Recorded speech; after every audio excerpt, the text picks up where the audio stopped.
Hey guys, welcome back. This is miso glazed salmon. Today I'm really excited to share with you this really easy, quick 20-25 minute recipe that you can quickly make for a lunch. A good friend of mine, Ryan Hosozawa, got me onto a salmon recipe, and naturally I wanted to do a tribute to him. So Ryan, this is a tribute to your Japanese roots, if you are in fact Japanese. So to make the marinade, we're going to need 2 tablespoons of soy sauce, 3 tablespoons of miso paste, 2 tablespoons of mirin. Then we're gonna need 1 tablespoon of agave or honey. We're gonna need 5 tablespoons of sesame oil, 1 tablespoon of sake. We're gonna whisk that all together so it's nicely incorporated.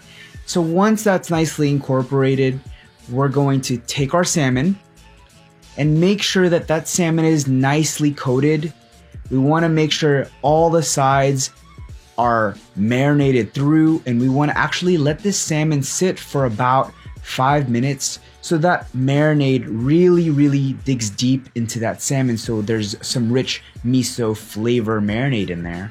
Once that 5 minutes is complete, we're gonna take our baking sheet and place our salmon carefully into our baking sheets, making sure to place the marinade that we made on top of the salmon so that it's nicely flavored and coated.